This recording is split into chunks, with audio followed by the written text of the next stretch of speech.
Os testemunhos. Evangelho de João. Comentário de Mário Persona. O Antigo Testamento diz que para um testemunho ser válido é necessário ter no mínimo 2 testemunhas. Por isso Jesus diz que se ele der testemunho de si mesmo, o seu testemunho não é válido. Então ele aponta pelo menos 4 testemunhos da sua divindade: João Batista, suas próprias obras, o Pai e as Escrituras. João Batista deu testemunho da divindade de Jesus ao dizer que o que vem após mim é antes de mim, porque foi primeiro do que eu. Ele se referia não apenas à primazia de Jesus, mas também à sua precedência no tempo. Apesar de ser 6 meses mais novo do que João, Jesus já existia antes dele. João Batista também disse que Deus nunca foi visto por alguém. O Filho unigênito que está no seio do Pai, esse o revelou. E o próprio Jesus afirmou: quem me vê, vê aquele que me enviou, e quem me vê, vê o Pai. O próximo testemunho que Jesus apresenta de sua divindade são suas obras, as mesmas obras do Pai. Em 1 Coríntios, Paulo diz que os judeus pedem sinais visíveis do poder de Deus, enquanto os gregos ou gentios buscam sabedoria. Por esta razão, a vinda de Jesus para os judeus foi acompanhada de obras miraculosas do poder de Deus. Mas Jesus foi rejeitado mesmo assim, provando que não basta ver para crer. Em seguida, Jesus fala do testemunho do próprio Pai. O Pai que me enviou, ele mesmo testemunhou a meu respeito. Vocês nunca ouviram a sua voz, nem viram a sua forma. Isto coincide com o testemunho de João Batista, de que Deus nunca foi visto por alguém. O Filho unigênito que está no seio do Pai, esse o revelou. Finalmente vem o testemunho das Escrituras, que nos tempos de Jesus se limitavam ao Antigo Testamento. Aqueles fariseus e escribas estudavam cuidadosamente as Escrituras por acreditarem em encontrar nelas a vida eterna, sem perceber que elas testificavam de Jesus. Agora Jesus revela o real motivo de não ser recebido pelos judeus. Vocês não querem vir a mim para terem vida. Era tudo uma questão de vontade, de querer, o mesmo obstáculo que todo ser humano hoje tem. Nós, por natureza, não queremos ir a Jesus para termos vida eterna. E foi por isso que ele explicou a Nicodemos, um pouco antes, que era necessário nascer de novo, nascer do alto, tornar-se nova criatura. Por não terem o amor de Deus, os judeus receberiam qualquer um que viesse em seu próprio nome. Eles amavam a si mesmos. Eles gostavam de bajular outros homens e serem bajulados por eles. Todos nós somos assim. Mas Jesus, que não veio buscar glória ou aplausos como se fosse uma celebridade qualquer, não interessava aqueles fariseus, incapazes que eram de enxergar Jesus nos escritos de Moisés. Mas o que Moisés teria escrito de Jesus? Veja nos próximos 3 minutos. Jesus não acusa os fariseus, que o interrogam e querem matá-lo por ter curado um homem no sábado. E nem precisa acusá-los, já que há outro que os acusa, Moisés. Os judeus dizem seguir os escritos de Moisés, os 5 primeiros livros da Bíblia, conhecidos como Torá, e são esses mesmos escritos que apontam contra eles o dedo acusador. Jesus diz a eles: se vocês crescem em Moisés, creriam em mim, pois ele escreveu a meu respeito. Mas o que Moisés teria escrito a respeito de Jesus? Muita coisa. O livro de Gênesis começa falando de Jesus. No princípio, Deus criou os céus e a terra. Onde está Jesus aí? Na palavra Deus. Tradução usada para o original hebraico, Elohim. Acontece que Elohim é plural, é o plural do singular Eloá, que significa Deus ou divindade. Por que Moisés escreveu Elohim no plural e não Eloá no singular? Uma tradução ao pé da letra ficaria mais ou menos assim: no princípio as divindades criou os céus e a terra. Eu sei que é errado dizer as divindades criou, mas é isso que o texto original diz. É como se mais de uma pessoa executasse uma única ação de criar. Você já ouviu falar em Pai, Filho e Espírito Santo? Moisés, inspirado por Deus, continuou falando de Jesus de diversas formas no livro de Gênesis, Êxodo, Levítico, Números e Deuteronômio. Muitas coisas e personagens descritas por Moisés são também tipos ou figuras de Jesus, começando por Adão, o homem que Deus coloca sobre toda a sua criação, e também aquele animal morto no Éden por Deus para confeccionar vestimentas de peles para os caídos Adão e Eva. Aquilo era um inocente que morria para cobrir a culpa dos pecadores. Dá para perceber o tipo aí.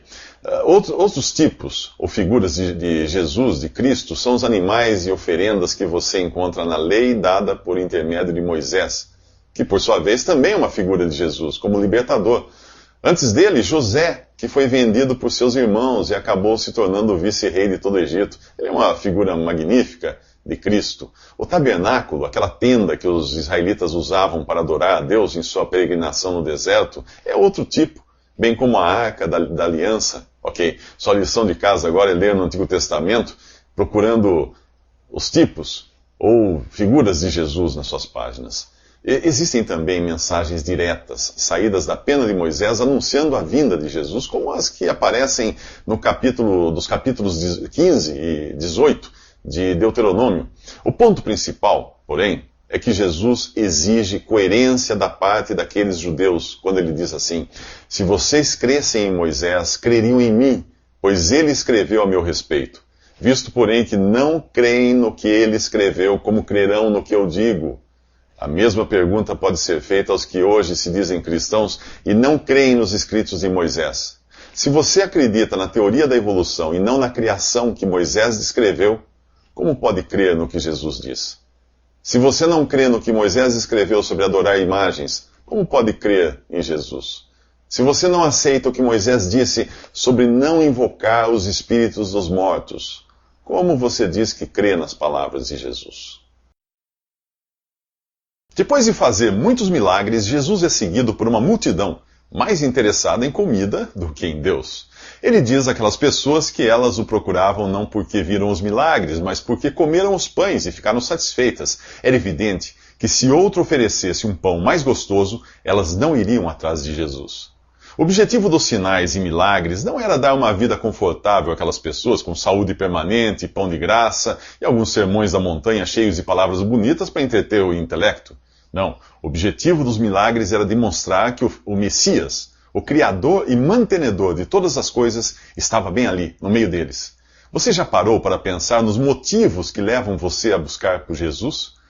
Você decidiu ir a Ele para ter uma mesa farta e saúde permanente para aproveitar esta vida? Ou quem sabe o seu interesse está em poder comprar tudo que atrair os seus olhos? Ou será você o tipo intelectual, aquele que lê a Bíblia para aumentar os seus conhecimentos e ser admirado por isso, por seus amigos? Quando Eva olhou para a árvore do conhecimento do bem e do mal no jardim do Éden, o seu fruto lhe pareceu agradável ao paladar, atraente aos olhos e desejável para se obter discernimento.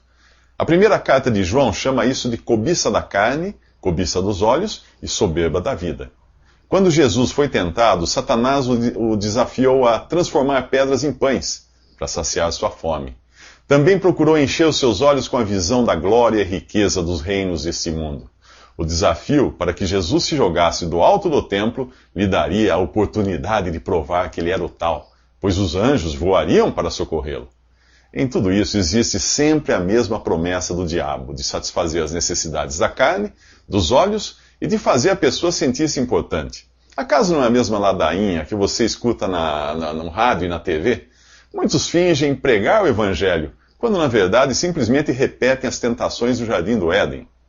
E muitos fingem escutar o Evangelho, quando na verdade estão dando ouvidos às suas próprias cobiças. É claro que Deus atende às orações feitas segundo a vontade dele, mas o foco não deve estar na resposta a essas orações, ou em nossa pessoa, mas na pessoa de Jesus. Tiago escreveu assim: vocês cobiçam coisas e não as têm, porque não pedem, e quando pedem, não recebem, pois pedem por motivos errados, para gastar em seus próprios prazeres. A cobiça da carne, a cobiça dos olhos e a soberba da vida nos atraem, quando Jesus não é suficiente para o nosso coração. Paulo escreveu aos Filipenses: o meu Deus suprirá todas as necessidades de vocês de acordo com as suas riquezas em glória, em Cristo Jesus. Quem suprirá? Deus. Quantas necessidades? Todas. Com quê? Com suas riquezas em glória. Em quem você encontra isso? Em Jesus. Se ele não for suficiente para você, nada mais será. Nos próximos 3 minutos, Jesus nos ensina com o que nós devemos nos ocupar. O que você pretende da vida? Se você for jovem, é provável que pretenda estudar ou terminar o curso que está fazendo. E depois? Ter uma profissão e ser bem-sucedido nela, penso eu. E depois? Talvez encontrar seu par perfeito. E depois? Constituir família, ver seus filhos crescerem e também se realizarem. E depois? Se aposentar, talvez viajar, ver seus netos. E depois? Depois a morte. Se você acha que o ser humano não passa de uma feliz combinação de moléculas, você deve ser uma pessoa frustrada de viver assim. Afinal, todas as coisas que você planejou, como estudar, trabalhar e constituir família, pareciam ter um propósito, mas sua vida, como um todo, não tem.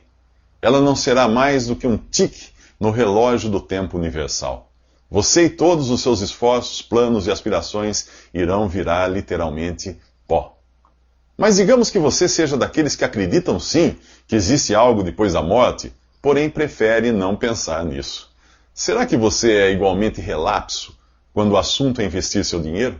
Não, você procura no mínimo saber se está investindo num negócio seguro, para não jogar fora alguns anos de trabalho suado. E o que dizer do investimento de toda a sua vida? Jesus diz: não trabalhem pela comida que se estraga, mas pela comida que permanece para a vida eterna, a qual o Filho do Homem lhes dará. Deus, o Pai, colocou nele o seu selo de aprovação.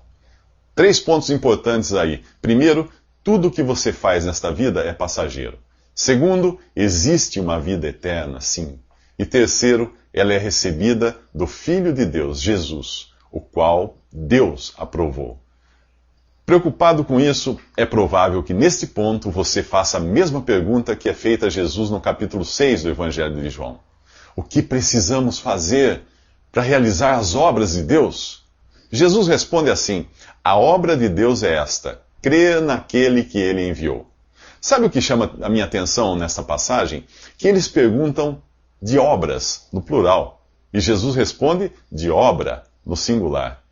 Se você for do tipo que se preocupa com a eternidade e está disposto a fazer 1 milhão de coisas para Deus, esta é a boa notícia agora. Deus não requer de você coisa alguma além de crer em Jesus, que morreu na cruz em seu lugar para pagar pelos pecados que você cometeu. Após crer nele, Deus usará você como instrumento para as obras que ele preparou de antemão para que você praticasse. Você não receberá a vida eterna por tê-las praticado, mas você irá praticá-las por ter recebido de graça a vida eterna.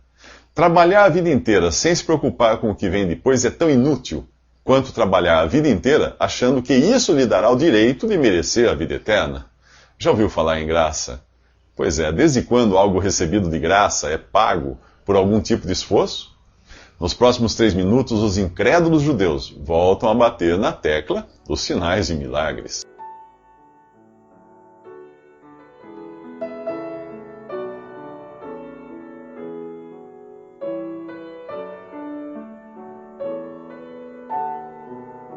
Visite Respondi.com.br. Visite também 3minutos.net.